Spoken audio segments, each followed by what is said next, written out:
Hello, and welcome to Around the Political World with John Rothman. I am your host, John Rothman.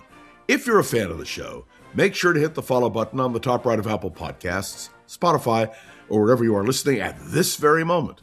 When you hit follow, leave a review or share an episode with a friend. It helps other people discover the show, keeps us going. So I like to point out each and every day, it expands our base. Well, the first thing I guess I have to say is Happy Tax Day. It is April 15th. And of course, this is the day we all look forward to. So I wanted to wish you a happy tax day. But now let's deal with the substantive issues of the day. Not that taxes aren't substantive. Donald Trump's going to take a lot of heat for his great, big, beautiful bill. And we're going to hear a lot about it, I'm sure. Let's begin with the Pope versus Trump. We did that yesterday. We did it the day before. We'll no doubt be doing it in the future. Donald Trump is unwilling to back down in any way, shape, or form from his confrontation with the Pope. You know, it's a losing proposition for him because the Pope is far more popular than Donald Trump. But not only that, the Pope is clearer about what he has to do than Donald Trump is. And of course, the major point of difference has to do with Iran. And this morning, the president issued a statement saying, we're going to proceed and we're going to find a solution and it's going to end. But frankly, I don't see any end in sight. The difference between the United States and Iran on the question of the nuclear issue, among others, is vast. And how Donald Trump bridges that gap will be interesting. And as for the idea of direct talks, I'll be blunt with you. We still don't know who's in charge in Iran. He's having talks, but do those people with whom he and J.D. Vance are speaking have the ability to make a decision? And what does a decision mean? All of these questions hang in the ether. And in the next few hours, we will no doubt hear more from Donald Trump and J.D. Vance. One thing that interests me, and this is just a political observation, does this help or hurt J.D. Vance? If there is a successful solution, it helps him as he decides and just makes the effort to run for president. But if it doesn't work, he takes the blame along with Donald Trump. J.D. Vance's political future is very much tied to Donald Trump. And so how Trump fares will be in large measure how Vance fares. And who is sitting back and watching all of this carefully? Marco Rubio, because he is the person who most likely would gain support if the Trump-Vance initiatives fail. So we are watching with great care what happens in Iran and what happens with negotiations. And as Trump said this morning, we'll know in the next couple of days. And then what? Oh my. Could be very interesting. By the way, the Strait of Hormuz, let's talk about that. We now have a blockade, and they're talking about extending the blockade, and other Iranian ports are being affected. It's a far more complicated situation than most people really understand. And to follow it, given Donald Trump's proclivities for misstatements, makes it even more interesting. But now let's leave the question of Iran. We'll come back to it again and again and again, but let's leave it for a moment and talk about an effort by the Department of Justice to implement 1984. Have you all read the novel by George Orwell, in which, if you recall, history is rewritten and people are asked to forget facts, and you're supposed to trust Big Brother to give you facts? Well, I was appalled to hear that the Department of Justice, Donald Trump's Department of Justice, wants to undo the decisions made dealing with the Proud Boys and Oath Keepers. Essentially, what Donald Trump is trying to do is to rewrite history. He has pardoned almost all of those involved in the January 6th insurrection. Yes, insurrection. And on top of that, he now wants the Proud Boys and the Oath Keepers absolved of any responsibility for any wrongdoing. It is absolutely stunning that we find ourselves in a position with the President of the United States in which, and I want you to mark this well, we are asked by the President to forget what we saw, to forget history, to absolve those who participated. Do you remember when Donald Trump said to the Proud Boys and the Oath Keepers, "Stand by"? Well, they did stand by, and then they did the horrendous deed of January 6th. I spoke with someone yesterday who said to me, "But John, January 6th was so long ago, and we've overcome it, and we're beyond it." No, we are not beyond an insurrection which attempted to obstruct the election. And we're certainly not beyond it in terms of the president using the Department of Justice as his means to eliminate all of the comments made about the Proud Boys and Oath Keepers. And I have to tell you, it's appalling. And I don't care whether you're a Democrat or Republican. When you look at this, can you imagine if a Democrat had tried to do this?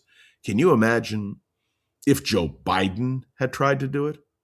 I point this out respectfully and carefully, but this is one of the most appalling things I've ever heard. By the way, every day there's something more appalling. I spoke with someone yesterday who said every day he wakes up and he can't imagine things getting worse. But I want to be crystal clear on this podcast for all of you who listen to me every day. The attempt to eliminate any condemnation of the Proud Boys or the Oath Keepers, the use of the Department of Justice for these political purposes is to me unacceptable. And believe me, in a normal world, this would be an impeachable offense. It ought to be an impeachable offense. Now, there is another comment that was made by Speaker Johnson. I'm not a big fan of Speaker Johnson, as all of you know. But now he has taken a stand saying that Donald Trump, now that he's taken down the image of himself as Jesus, Donald Trump needs to understand what he did. And Johnson called on Trump to take that down.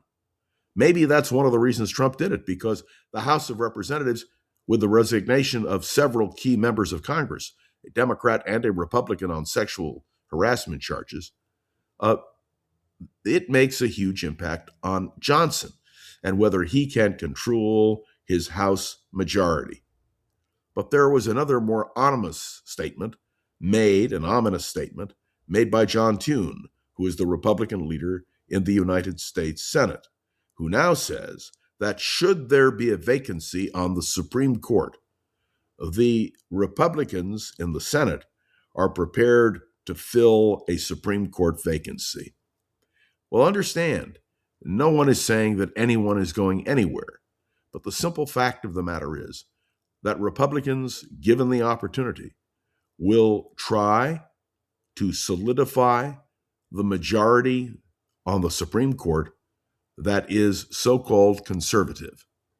This is something we all need to be aware of and be concerned about.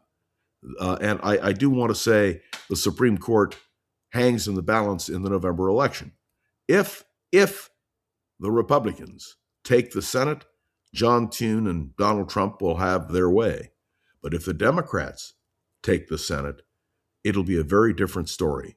And I want to remind you that we are in an election not only voting for a president, we're voting for who a president will nominate to the Supreme Court. And in the case of November, we are dealing with whether or not a Democratic majority in the Senate can prevent a remaking of the court in the image of the Republican Party. This is a serious, serious question, and one which needs to be addressed very, very carefully. If I were running the Democratic pitch to the American people in the November election, state by state, particularly in the critical Senate races, the Supreme Court would be a critical aspect of my pitch. Let me remind you that Speaker Johnson, who we alluded to a few moments ago, has indicated that if the Republicans lose the House and Senate, essentially, Donald Trump's administration is finished. Doesn't mean the president can't issue executive orders and make appointments and all of that. But what it means is that the ability to change history by a Republican-controlled Senate and House would be destroyed, because if the Democrats control the Senate and the House, we take a whole different approach. I began this morning by talking about the Department of Justice and the question of the Proud Boys and Oath Keepers. Let me point out that if the Democrats control the House and Senate, well, it will make a huge difference in terms of going after those organizations which tried to subvert the American democratic system. And frankly, it would limit Donald Trump's ability to prevent the kind of actions which clearly he is now trying to accomplish by clearing the names of the Proud Boys and the Oath Keepers and those who try to subvert American democracy. We have an obligation to really pay attention to these matters. I want to also spend a few moments on the Swalwell matter. He has resigned from Congress, but you will note that more and more is coming out about Swalwell. And there is no doubt that many in Congress are worried. They're worried about the imbalance and the abuse of staff and all of the things that go into making this such a horrific story. But once the dam breaks, and it clearly has in the case of Eric Swalwell, well, all bets are off. And that will have a huge impact on who is elected governor of California. Swalwell was a favorite among Democrats. Now it is possible that in California, we will have two Republicans running against each other in November. If the two Republicans are the top two vote getters in California, that will be the way it plays. I want to make clear my position to all of you who are listening to Around the Political World with John Rothman. It is time for California to go back to the idea of a Democratic primary and a Republican primary. Never again should we be confronted with a situation in which it is possible that we would have two Republicans in the runoff for governor. The only way to avoid that is to revise the system we have. And this doesn't just apply to California, because there are other states of this union who also are applying this method of election.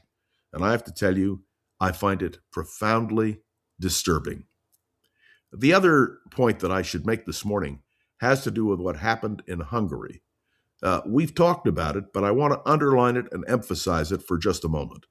You understand that J.D. Vance and Donald Trump campaigned vigorously for Orban to be reelected as prime minister.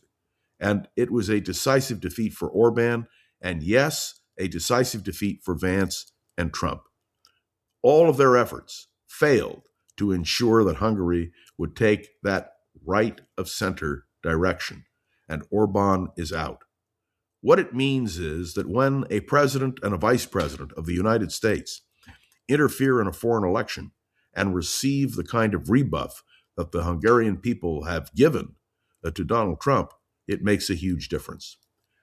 Some years ago, my wife and I were in Budapest, and not far from Parliament Square, there is a statue that was erected of Ronald Reagan. The reason? Because the Hungarians believed strongly that Ronald Reagan led the way to the liberation of Hungary from communist domination. It is clear to me that despite a suggestion we heard in Budapest that a statue now be built to Donald Trump, that isn't going to happen. And we need to understand that being critical of Donald Trump is an obligation that we have as Americans, that no one should be exempt or be above criticism. And that includes the President of the United States of America. These are important times. I'll be watching with you in the next few days, particularly what happens with Iran. But understand there's an interconnectedness here, the question of how an administration functions. And I will now make a statement that will bother many of you, but I think Donald Trump as president is completely dysfunctional. That's the reality.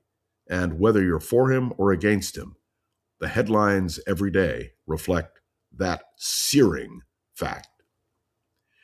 Thanks for tuning in to another episode of Around the Political World with John Rothman. I'd love to hear your thoughts on today's episode. You can write a review on Apple Podcasts, drop a comment on YouTube or Spotify, and click any of the links in the show notes to connect with me on social media. That will be particularly important on Friday when we do question and answers. Please send your questions to Go-Go's Ogre, and you can do that by going to YouTube or Spotify, by dropping a comment, and by simply getting to our social media network. This, to me, is very important because I do, excuse me, I do want to hear what you think. Please remember, and I apologize for the cough, remember to share this episode with a friend or colleague so we can continue to grow and expand, which of course is our goal. And, of course, this show has been getting so much positive attention that we're excited to bring on the advertising support which we now have. Remember to share this episode with a friend or colleague. Make sure that you ask your questions for Friday.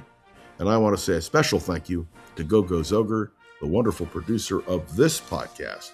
Go-Go, thanks for doing such a great job. I'll be back tomorrow with more. Heaven only knows where the world will be, but I know where we will be, right here on Around the Political World with John Rothman. See you tomorrow.